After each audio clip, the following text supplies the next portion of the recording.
what an honor and a privilege to be home with all of you, certainly to all of my colleagues in government who you've heard from and will continue to hear from. So thankful for them. We had the governor, the mayor, we'll have the attorney general, I think the DA, the borough president, city council speaker, our member of the city council, other members of the legislature, of course the Senate Majority Leader, the House Democratic Leader.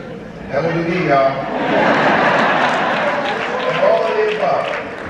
But we're so thankful for the honor and privilege to represent you and to celebrate the life, the leadership, and the legacy of the Reverend Dr. Martin Luther King Jr.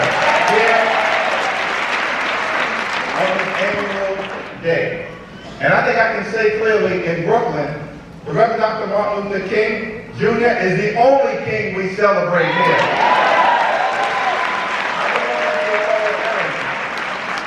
Down in Washington, D.C. Of course, as we gather here today, we know these are challenging times.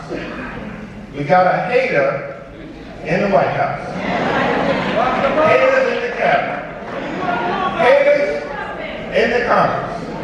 Wickedness in high places. I think I've learned throughout the years serving in Congress that while Jim Crow may be dead, he still got some nieces and nephews that are alive.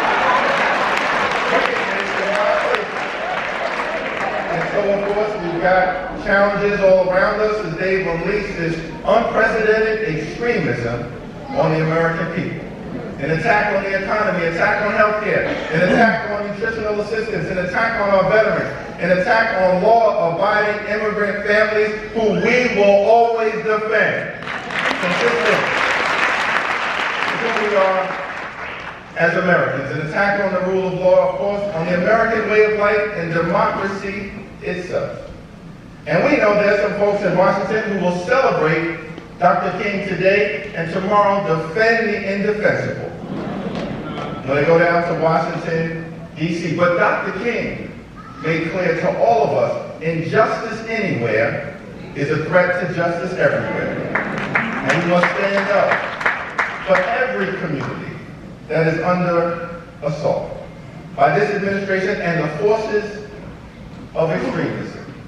And channel what it is that Dr. King had said to us, our civil rights heroes and foot soldiers, to always show up and stand up and speak up for what is right.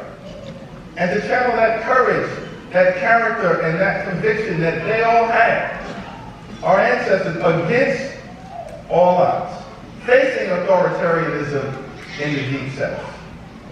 And you know, during the dawn of the civil rights movement, when Rosa Parks in December of 1955 decided to sit down on that bus in defiance of Jim Crow, sit down on that bus so that everybody else could stand up. The odds were great. Many people didn't think that the impossible was possible. But Dr. King understood that with that character, that courage, and that conviction, along with all of the civil rights heroes and foot soldiers, that they could turn things around in the United States of America. Let me end with this observation. 70 years ago, Dr. King came to Brooklyn, the Concord Baptist Church of Christ in Bedford-Stuyvesant.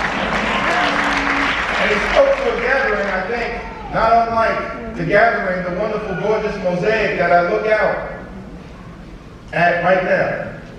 And people were deeply skeptical, concerned that change was impossible, that progress was impossible.